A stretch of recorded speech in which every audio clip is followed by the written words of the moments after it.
Riuh rebutan 4 pulau antara Aceh dan Sumatera Utara diwarnai isu bisnis. Gubernur Aceh bilang ada kandungan gas yang berada di 4 pulau tersebut. Lalu benarkah demikian?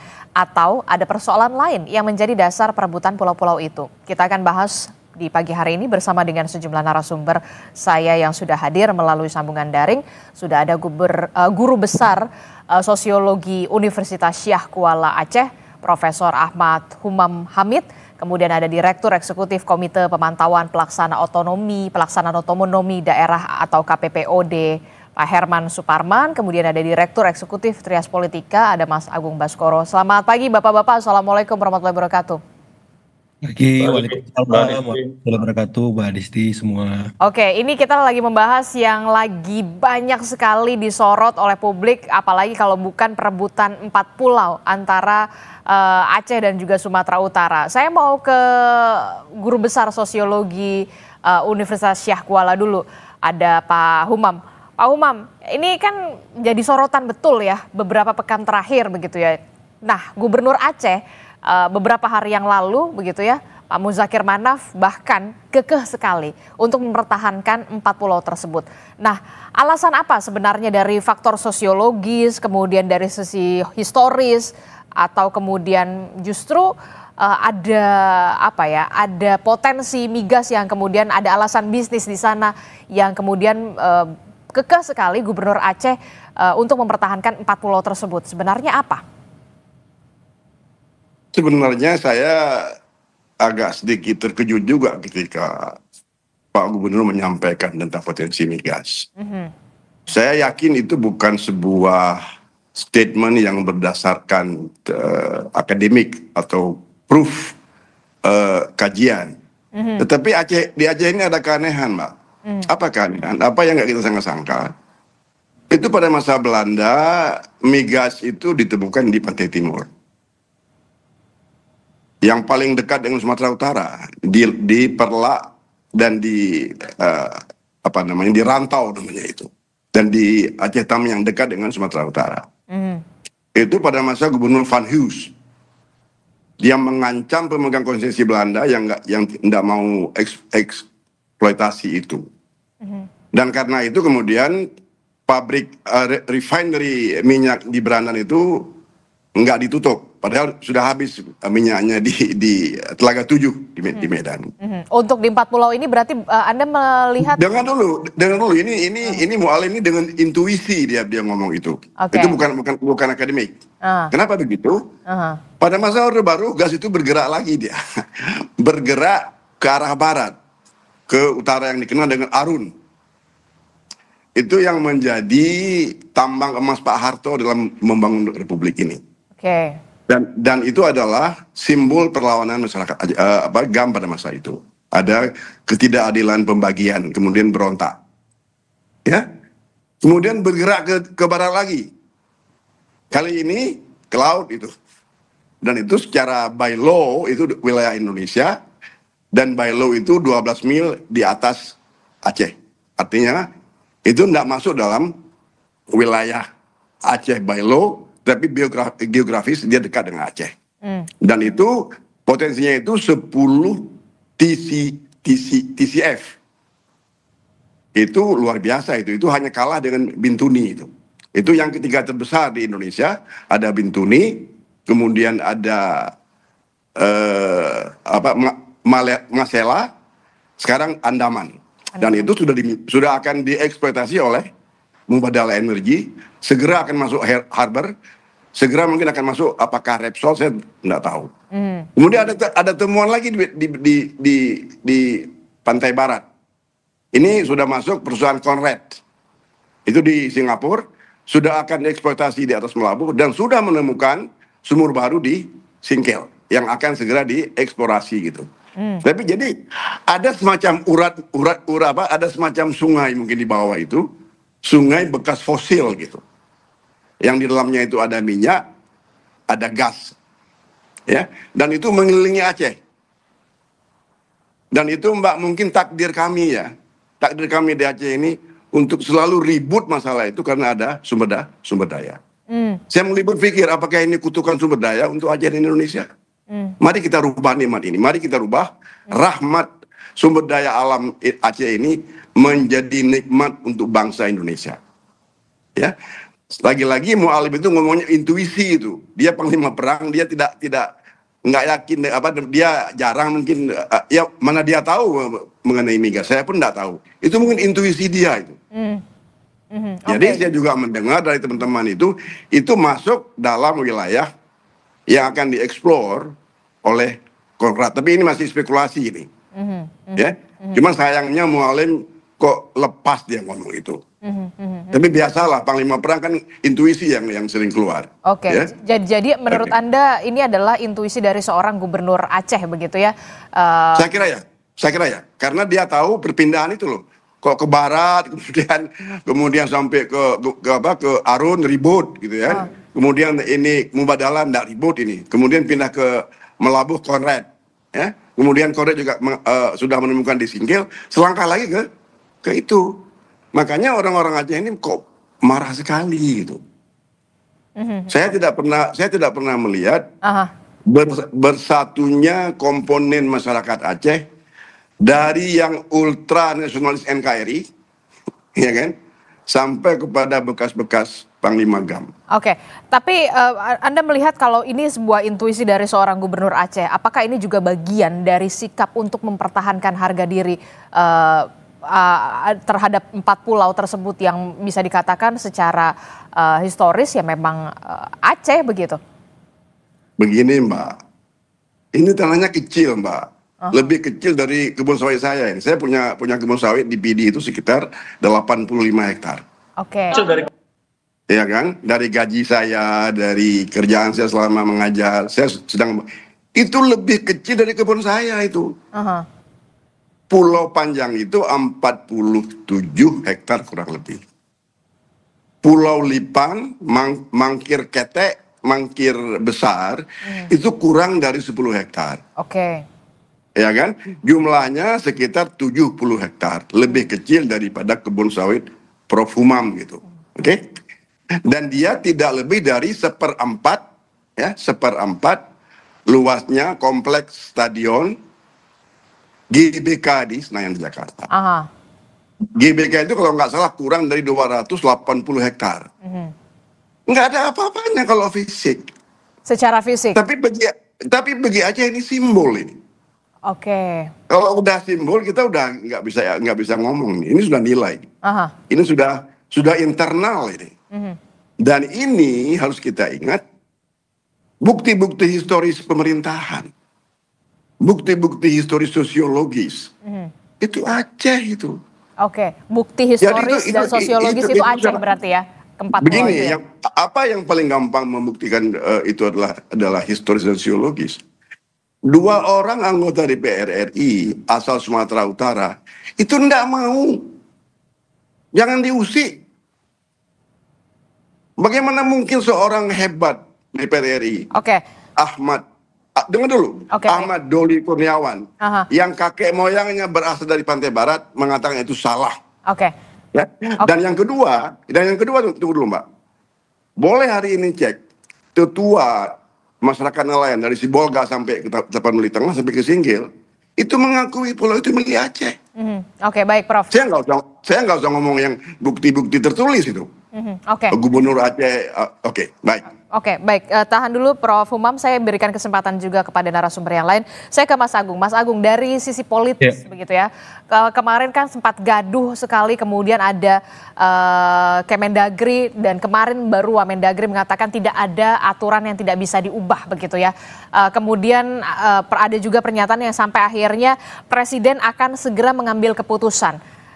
Nah, dari sisi politis, Anda melihatnya seperti apa soal perebutan 4 pulau ini sampai kemudian harus seorang presiden RI 1 mengambil alih untuk keputusan ini? Apa yang bisa Anda tarik dari sisi politisnya dari permasalahan ini? Pertama saya mengapresiasi Kemendagri ya, kemudian ruang untuk diskusi, dialog kembali, mengkaji ulang karena ada novum ya, bukti-bukti baru yang akan disampaikan langsung ke Presiden sehingga Presiden nanti akan memberikan statement secara langsung kepada masyarakat Aceh maupun Sumatera Utara tentang duduk perkara sesungguhnya empat pulau tersebut. Jadi saya mengapresiasi itu karena biasanya pendekatan Jakarta kan top down dan tertutup ya. Nah, Oke. kali ini Jakarta memberikan wajah beda, wajah baru untuk menegosiasi ulang semua hal yang sebelumnya sudah diberikan keputusan oleh Mendagri seperti itu. Jadi itu satu. Yang kedua memang eskalasi isunya terus meningkat, Mbak Adi. Di Aceh kita lihat ada beberapa penolakan baik dari masyarakatnya, kemudian elitnya. Dan ini bersatu semuanya dan saya kira ini harus dikelola dengan bijak, dengan baik oleh pemerintah pusat karena bisa menjadi presiden bagi provinsi lain, bagi daerah-daerah lain, bagaimana pemerintah pusat mengelola hubungan pusat dan daerah ini. Seperti itu. Kenapa? Karena kan menurut informasinya ada 4.000 lampiran semacam ini terkait perbatasan yang akan dibahas oleh Kemendagri. Kalau soal Aceh dan Sumut saja problematik, ini kan bisa berbahaya untuk kasus-kasus yang lain. Kalau misalkan keputusannya sifatnya top down tadi. Jadi ketika ada keputusan, kemudian ada kontroversi, kegaduhan, baru dievaluasi. Nah, saya kira pola-pola semacam ini harus dihindari. Jadi sebelum keputusan dibuat, semua harus duduk bareng dulu, memutuskan, membicarakan dari hulu sampai hilirnya sehingga tidak terjadi hal-hal semacam ini karena pola-pola ya langsung top down kemudian sepihak semacam itu yang seringkali membuat pemerintahan Pak Prabowo akhirnya harus apa ya kemudian gaduh hingar-bingar semacam itu dan yang memadamkan lagi dan lagi Pak Prabowo nanti. Kalau pola manajemen semacam ini dibiarkan kan nggak baik bagi kelangsungan Republik kita. Artinya apa? Pak Prabowo harus memastikan bahwa manajemen Superman yang belum miliki itu harus menjelma menjadi super tim juga di bawah. Dalam konteks ini Kemendagri jangan sampai kejadian ini berulang dan akhirnya membuat ya relasi pusat dan daerah terganggu, kemudian kedaulatan nasional kita juga apalagi sekarang ini agak sensitif situasi baik di global maupun di regional kita karena ada soal-soal perbatasan juga. Nah, yang ketiga saya melihat juga kenapa isu ini akhirnya memuncak karena ada cerita masa lalu yang belum sepenuhnya selesai, Mbak Adisti.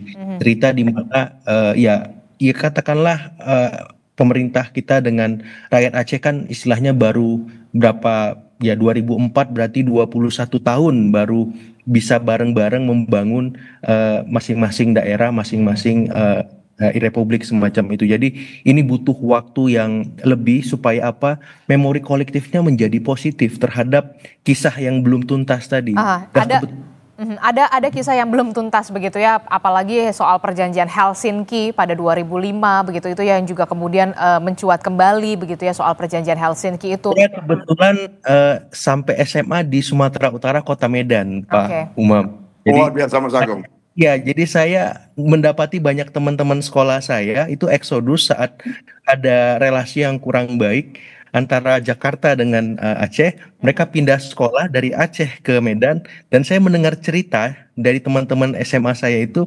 bagaimana persepsi dan kesan mereka terhadap Jakarta yang kurang positif seperti itu. Jadi saya melihat memang akhirnya historis politis yang tadi belum selesai dan ini harus dipulihkan benar, ini harus menjadi pertimbangan bagi pemerintah pusat merespon karena memang keotonomian, kekhususan tersendiri seperti itu, Mbak. Nah, itu yang kemudian saya ingin tanyakan kembali soal perjanjian Helsinki yang kemudian kembali mencuat kita tahu 2005 silam begitu ya soal antara Indonesia dan pada saat itu ada gerakan Aceh Merdeka pada saat itu. Nah, ini kan agak sensitif sekali ya soal itu ya, Mas Agung. Ini yang kemudian dikhawatirkan bisa kembali mengingatkan lagi gitu, mengingatkan kembali pada masa itu. Nah, apakah ini juga dikhawatirkan bisa mengancam karena kita juga tahu gerakan-gerakan penolakan saat ini tengah berlangsung juga di Aceh begitu karena eskalasinya juga semakin menghangat ya. Saya tidak mengatakan memanas tapi sedikit menghangat begitu. Dari sisi politis, seperti apa harusnya yang harus dilakukan oleh seorang Presiden Prabowo Subianto saat ini? Ya, apa yang hari ini dilakukan pertama kali oleh Kemendagri melalui Wakil Mendagri, saya kira sudah positif ya, sudah di luar cara Jakarta di masa lalu merespon beragam macam dinamika maupun penolakan dari daerah. Jadi saya mengapresiasi itu, pendekatannya sudah beda. Kemudian Presiden langsung turun tangan dan saya yakin secara personal nih Pak Prabowo dengan Pak Mualem ini punya hubungan yang sangat dekat. Jadi bisa diselesaikan secara hati ke hati lah. Dan Pak Bobi, Gubernur Sumatera Utara juga kader Gerindra. Jadi ini semua saling terkait dan mestinya bisa diselesaikan dari hati ke hati. Dan setahu saya Pak Mualem sudah di Jakarta. Jadi pendekatannya bisa lebih sangat personal, kemudian secara ya batiniah istilahnya tidak harus meluas, dan ini berbanding jauh terbalik ketika waktu 21 tahun yang lalu Mbak Adisti, ketika misalkan dalam tanda petik maaf harus ada bencana yang luar biasa sehingga mau tidak mau semua pihak akhirnya duduk bersama untuk merefleksikan ulang hubungan ke depan bagaimana rakyat Aceh dengan pemerintah Indonesia supaya semakin baik, semakin positif, dan akhirnya Aceh bisa semakin sejahtera di masa-masa mendatang seperti itu. Saya mau ke Mas Herman. Mas Herman, kalau dari kacamata Komite Pemantauan Pelaksanaan Otonomi Daerah atau KPPOD ini, permasalahan ini kan bisa dikatakan tadi ada yang belum tuntas sebenarnya, ada aturan yang belum clean and clear begitu ya. Kalau dari Undang-Undang Nomor 24 Tahun 1956 dan juga merujuk juga Perjanjian Helsinki. Nah, Anda melihatnya seperti apa? Apakah memang ada yang harusnya diselesaikan yang belum terselesaikan di masa lampau dan menjadi harus diselesaikan seorang Prabowo Subianto, atau seperti apa dari segi aturan otonomi sendiri kalau dari kacamata Anda, Mas Herman? Ya Mbak Adisti, pertama kami melihat ini memang persoalan kebijakan ya, Pak Agung, Prof. Human gitu ya. Pertama kita melihat sebetulnya kalau kita bicara batas daerah, rujukan kita adalah undang-undang pembentukan daerahnya. Dalam hal ini, dalam konteks polemik keempat pulau ini, yang menjadi rujukan adalah Undang-Undang Pembentukan Provinsi Aceh, Undang-Undang Pembentukan Provinsi Sumut, dan kalau kita turun ke bawah, ke kabupaten, kita cek juga Undang-Undang Pembentukan Aceh Singkil dan juga Tapanuli Tengah, gitu ya. Dari catatan kami terhadap keempat undang-undang ini memang seperti yang tadi disampaikan Mbak Adisti, belum clear and clean juga soal batasnya, karena batas itu sangat umum di sana, Prof. Humam, Pak Agung gitu ya. Misalnya kalau bicara Provinsi Aceh hanya dijelaskan batas utara, tengah, dan barat dan utara gitu ya, tidak mengatur secara clear gitu ya, mana yang menjadi wilayah Sumatera Utara, mana yang menjadi wilayah Provinsi Aceh gitu ya. Dan dalam undang-undang terkait juga itu dimandatkan di dalam peraturan Menteri Dalam Negeri terkait dengan batas detailnya. Dari penelusuran kami juga tampaknya yang sudah diatur secara detail itu antara Aceh Singkil dan Tapanuli Tengah. Itu pun yang diatur di sana itu titik-titik koordinatnya gitu ya, tanpa menjelaskan mana yang menjadi sisi Aceh Singkil, mana yang menjadi sisi Tapanuli Tengah gitu ya. Karena itu menurut kami ini menjadi pembelajaran bersama, terutama untuk policy maker di level nasional, untuk melihat kembali semua undang-undang pembentukan daerah, tidak hanya Sumatera Utara dan Aceh, gitu ya. Tadi Pak Agung juga sudah men-spill sebetulnya ya.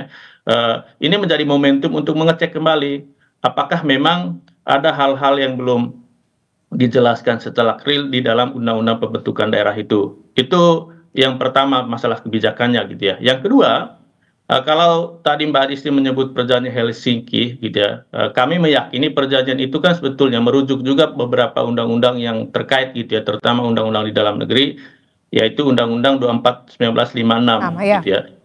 Dan menurut kami itu juga perlu ditelusuri kembali gitu ya, karena biar bagaimanapun tentu sebuah keputusan Menteri Dalam Negeri itu tidak bisa bertentangan dengan yang lebih tinggi, dalam hal ini peraturan perundang-undangan. Karena itu menurut kami sekarang ketika Kementerian Dalam Negeri itu menarik lagi proses ini ke titik nol gitu ya, agronya mulai nol, dokumen kebijakan ini perlu dilihat kembali gitu ya.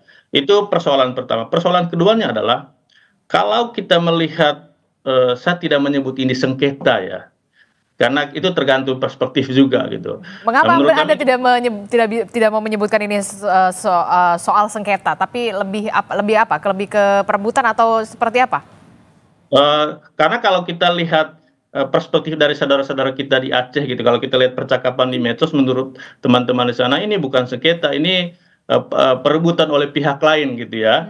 Karena itu menurut kami ini lebih ya kan Prof ya. Bagi kami ini polemik Luar biasa kebijakan. Anda Mas Herman. Luar biasa Anda. Perebutan atau pencaplokan? Pencaplokan oleh pemerintah pusat katakanlah gitu ya. Tapi kami tidak menyebut itu ke sana. Ini persoalan polemik kebijakan gitu ya. Dan dalam proses penyelesaiannya selama ini kan sudah berlarut-larut ya Prof. Bahkan kalau kita telusuri ke belakang sejak 2008, kemudian 2009 ada tim dari pemerintah pusat melakukan kajian, kemudian 2017 ada pembahasan serupa juga. Bahkan pada waktu itu ada surat dari Dirjen Adwil Kementerian Dalam Negeri terkait dengan penentuan keempat pulau itu masuk ke wilayah Sumatera Utara. Dan setahun kemudian itu ada surat dari Pemprov Aceh yang mengatakan bahwa ada temuan baru, ada kekeliruan dalam proses pembahasan itu sehingga dibahas sampai tahun 2022 gitu ya. Dan muncullah keputusan Menteri Dalam Negeri tahun 2025 ini. Dan dalam proses ini bagi kami Prof Umam, Pak Agung, di dalam Permendagri 141 2017 itu kan dimensi yang perlu diperhatikan dalam proses penyelesaian kita itu adalah aspek sosiologis, historis, dan geografis. Tampaknya ketiga aspek ini itu tidak dibicarakan secara tuntas. Tidak dibicarakan secara tuntas, aspek sosiologis, historis, dan geografis. Geografis gitu ya. Karena itu patut kita maklumi kenapa saudara-saudara kita dari Aceh itu mempersoalkan ini, karena aspek sosiologis dan historis itu tampaknya tidak terlalu dibicarakan secara intensif. Nah, dalam konteks ini menurut kami sekarang Kementerian Dalam Negeri atau pemerintah pusat membuka dialog ini dari awal. Hal-hal ini yang perlu dibicarakan kembali, gitu ya. Apakah itu dari sisi sosiologis, historis, saya kira banyak data, fakta, atau dokumen, atau cerita dari para sesepuh kita terkait dengan keempat pulau ini yang bisa dijadikan rujukan bersama, gitu ya. Itu persoalan kedua, gitu ya. Ketiga, menurut kami, Mbak Disti, gitu ya, sebetulnya kita harus punya satu kriteria atau indikator soal penegasan batas daerah atau PBD, gitu ya. Sampai sekarang kita belum punya panduan itu. Karena itu menurut kami ini menjadi momentum juga bagi pemerintah pusat untuk segera mengeluarkan sebuah kebijakan, apakah itu Permendagri, apakah sebuah peraturan pemerintah terkait dengan kriteria penegasan batas ini, gitu ya. Sebetulnya kalau kita bicara dalam konteks keindonesiaan, gitu ya, ada banyak cerita soal bagaimana menetapkan status daerah, gitu ya. Misalnya dulu Indonesia, kenapa wilayahnya Sabang sampai Merauke, itu ya wilayah Hindia Belanda misalnya. Nah, cerita-cerita historis ini bisa jadi pembelajaran juga, gitu ya, Prof Uman, menurut kami, gitu ya. Dan itu bisa dijadikan materi bersama dalam proses pembahasan ini. Karena itu kami sebetulnya mendukung langkah pemerintah pusat untuk membuka ini dari awal. Kita bicara dari hati ke hati agar persoalan yang kita tidak inginkan bersama tidak terjadi kembali, gitu Mbak Disti. Oke, saya sepakat harus benar-benar dibuka ruang diskusi, ruang berdialog bersama dengan mempertimbangkan tadi yang Anda sebutkan tadi, Mas Herman, aspek sosiologis, historis, dan juga geografis pastinya. Benarkah masih kurang begitu ya mempertimbangkan aspek geografis, sosiologis, dan juga historis menurut Prof Umam dalam penyelesaian kasus ini begitu ya, tapi nanti jangan dijawab dulu, dan termasuk langkah apa yang harus segera dilakukan oleh pemerintah pusat untuk bisa menyelesaikan kasus ini, jangan sampai kemudian ada yang merasa kecewa, ada yang merasa caplok atau dan segala macam. Itu nanti kita akan bahas usai jeda. Tetaplah bersama kami di Sapa Indonesia Pagi, kami akan segera kembali. Pagi, saudara, kita masih membahas soal bagaimana perebutan 4 pulau yang saat ini kemudian banyak diperbincangkan, Aceh dan juga Sumatera Utara. Benarkah ada faktor ekonomi di balik itu semua, karena kemudian kita tahu sebelumnya Gubernur Aceh sempat mengatakan ada potensi migas di 4 pulau tersebut. Kami masih membahasnya bersama dengan Prof Umam, kemudian juga ada Mas Herman dari KPPOD, kemudian ada dari Mas Agung Baskoro juga, dan kami sebenarnya sudah menghubungi sejak malam sampai tadi pagi kepada Kemendagri untuk bisa ikut bergabung bersama kami dalam dialog kita di Sapa Indonesia Pagi hari ini, tapi sampai saat ini belum mendapatkan jawaban. Saya ke Prof Umam dulu. Prof Umam, ini kan polemik 4 pulau antara Aceh dan Sumut ini muncul setelah Kementerian Dalam Negeri menerbitkan keputusan nomor 322 2138 pada bulan April 2025 yang keputusannya bahwa Pulau Mangkir Gadang, Pulau Mangkir Kete, Pulau Lipan dan Pulau Panjang masuk ke wilayah Sumatera Utara. Begitu berdasarkan kajian teknis yang dilakukan sejak 2008 begitu. Benarkah kajian-kajian ini tidak terlalu mempertimbangkan aspek geografis, historis, sosiologis seperti yang tadi disebutkan oleh Mas Herman tadi? Benarkah demikian? Anda sepakat dengan apa yang dikatakan Mas Herman tadi? Jadi begini saya lihat, ini bagus sekali ini. Apa intisari daripada ngomongnya statement atau pembicaraan dari dua orang kawan kita ini, Pak Agung dan Mas Herman. Itu kita harus bergerak menggunakan paradigma baru dalam mengurus batas-batas provinsi dan batas kabupaten. Oke. Saya menamakan SK Pak Mendagri itu berpijak pada apa yang disebut dengan geografi kekuasaan itu. Mengapa demikian? Geografi. Karena ya pusat menentukan gitu dan menggunakan rupa bumi. Ini berbahaya sekali. Tidak ada historis, tidak disebutkan teknis, disebut kajian teknis, ya. Tidak ada historis, tidak ada sosiologis, tidak ada geografis, ya. Dan sekarang hikmah dari ini adalah baru muncul sekarang geografi kepemilikan, ownership, yang itu berbau sosiologis, bersandar historis. Oleh karena itu, saya sangat senang dan sangat terharu ketika masalah ini kemudian ditugaskan kepada Pak Wamendagri. Dan dalam statement kemarin itu, dalam 2-3 kali perjumpaan dengan pers, dia langsung menyatakan ini akan mengacu sesungguhnya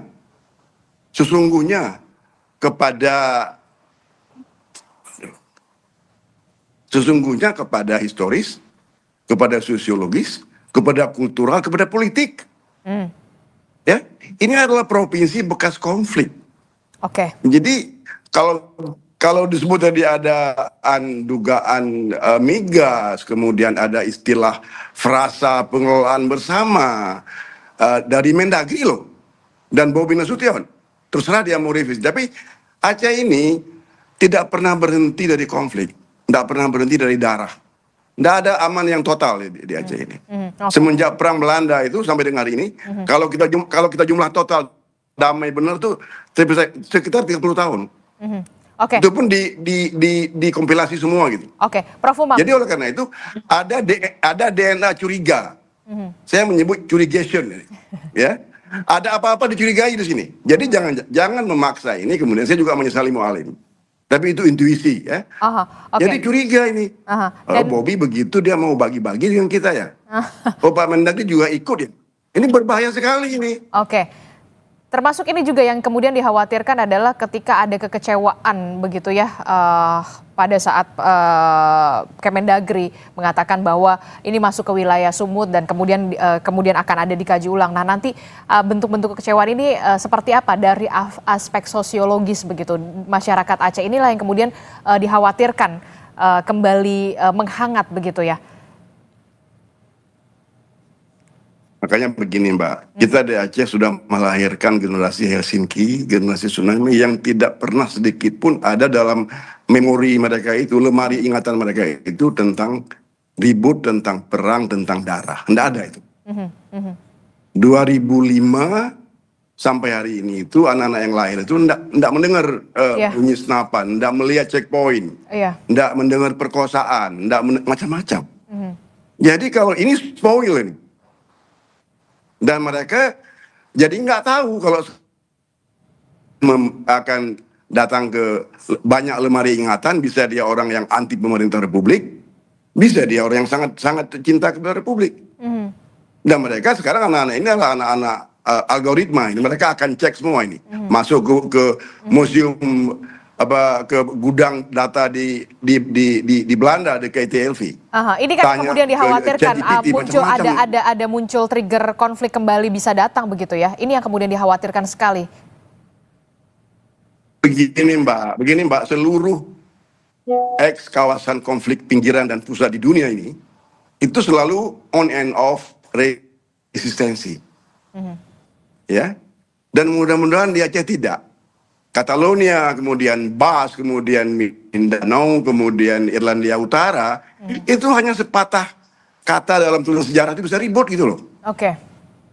Jadi jangan statement atau kebijakan pemerintah pusat, oknumnya bukan total itu, yang mereproduksi resistensi. Oke.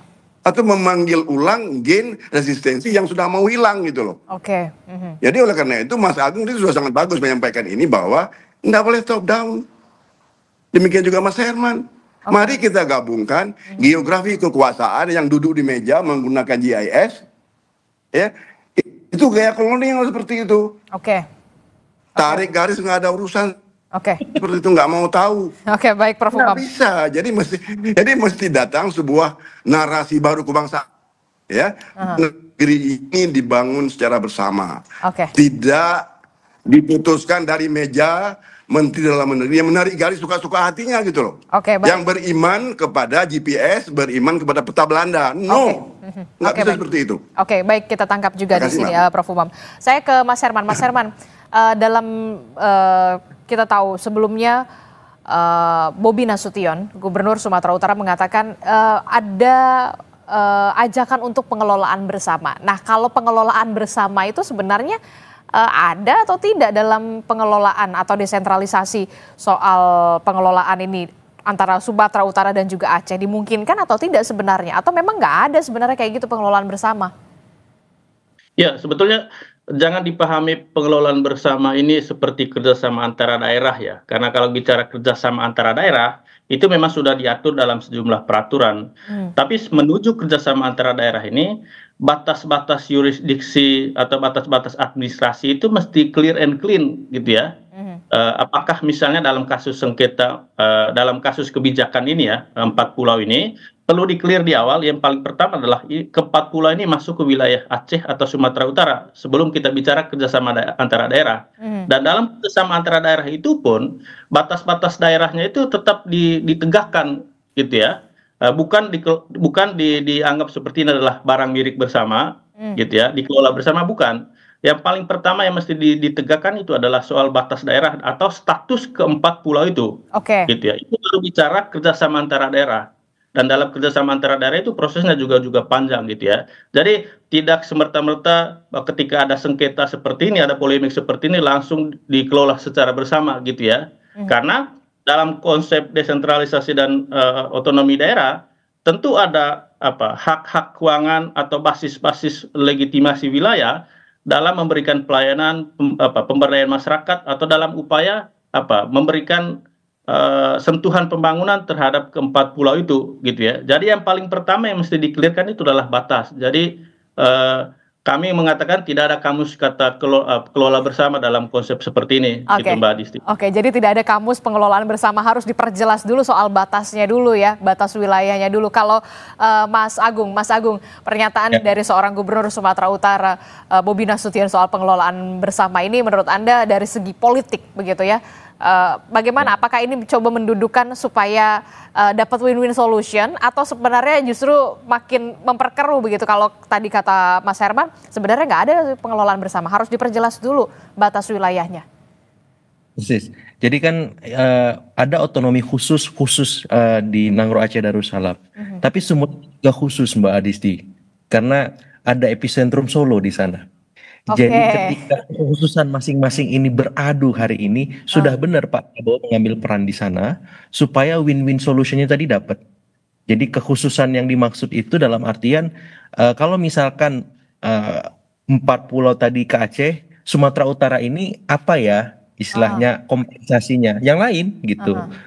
Program pusat atau apa. Jadi maksud saya ya kekhususan masing-masing ini harus ditempatkan sama dalam proporsi dan komposisi takaran yang pas. Supaya apa? Supaya tidak ada yang merasa dianaktirikan. Ini kan anak kandung Republik semua. Betul. Nah, pusat harus mengayomi semua anak-anaknya ini supaya apa? Mereka menjadi dirinya, mereka lebih baik terus-menerus sebagai daerah, sebagai provinsi dengan kekhususan-kekhususannya. Walaupun kekhususan Sumatera Utara ini relatif gitu, tapi nggak bisa dilihat bahwa Sumatera Utara istilah saya dalam konteks ini kemudian diabaikan. Supaya apa? Supaya tadi tidak ada kesan atau perasaan yang lain.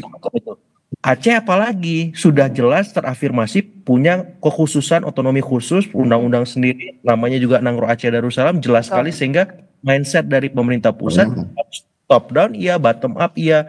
Jadi apa mix itu yang harusnya bisa membuat keputusan yang objektif, yang bijak, yang pas supaya apa masyarakat Aceh juga happy, senang gitu. Sehingga memori-memori minor soal Jakarta, soal masa lalu itu yang tadi sudah dipotong generasi oleh generasi tinggi, generasi Kok nggak dengar soalnya? Betul. Udah. Kita nggak dengar soalnya. dan lebih positif lagi, konstruktif melihat Republik dan melihat masa depan Aceh seperti itu. Aha, Anda melihat aroma Solo masih kental dalam ini juga dalam permasalahan ini, begitu karena kita lihat juga Gubernur Sumatera Utara begitu Bobi Nasution. Anda melihat dari segi politisnya seperti apa? Persis. Tidak bisa dilepaskan kan. Kita tahu misalkan apa Mas Bobi memang punya dalam tanda petik privilege ketika merespon soal apapun termasuk kasus pulau ini. Dan itu menjadikan dasar bagi pemerintah pusat melihat kekhususan Sumatera Utara hari ini. Apalagi ketika misalkan sampai hari ini kita tahu ya ada ekosistem di mana keluarga Solo juga terus-menerus mendapat sorotan publik secara masif. Ditambah kubu ini makin jadilah seperti itu Mbak Adisti, sehingga saya kira ini bisa menjadi salah satu turning point Mas Bobi untuk maju lebih maju setahap ya, bagaimana kemudian memberikan semacam representasi deskripsi bahwa ketika keluarga Solo dipercaya mengemban amanat pemerintahan bisa lebih bijak, lebih baik, lebih sensitif, responsif, empatik untuk bisa melihat ini ada concern di mana ternyata pemerintah Aceh tetap fokus dengan hak kepemilikannya, pemerintah pusat mencari solusi. Ya udah nih, misalkan Mas Bobi, ya udah kita untuk konteks ini nggak apa-apa gitu, kita dalam tanda petik ya mengalah ya, karena memang jelas bukti-bukti historisnya, geografisnya, politisnya, sosiologisnya dan yang lain-lain, sehingga memang akan lebih baik dan bijak ini dikelola oleh pemerintah Aceh. Saya menanti itu dari Mas Bobi sebenarnya. Seperti pemerintah pusat nggak usah turun, ya Mas Bobi saja karena melihat dinamika Tapi sekarang. udah terlanjur Mas Agung. Ini Pak Prabowo udah mau ambil keputusan dan Gak akan apa-apa. ambil peran. Tapi maksud saya Pak Prabowo silakan, Mas Bobi ya, karena memang masih lebih muda dari semua ini, Pak Mualem, Pak Prabowo, Pak Tito. Ya udah, ini kemudahan anak muda itu nanti punya inisiatif melihat situasi tidak kondusif karena ini kan residunya bisa mengganggu kedaulatan nasional kita, relasi pusat dan daerah, relasi antar daerah seperti itu. Daripada mudorot ini makin membesar, makin meluas, ya sudah, saya harus maju lebih ke depan untuk memutuskan nggak apa-apa buat Aceh saja. Iya, nanti Pak Prabowo mutusin buat Aceh juga atau dikelola bersama atau seperti apa, itu urusan nanti. Tapi Mas Bobi punya inisiasi itu atas nama ya tadi, inovasi, kreativitas, responsivitas, melihat kondisi yang memang sudah tidak kondusif seperti itu Mbak Adisti. Oke, kita akan nantikan bagaimana nanti sikap dari seorang gubernur Sumatera Utara juga untuk bisa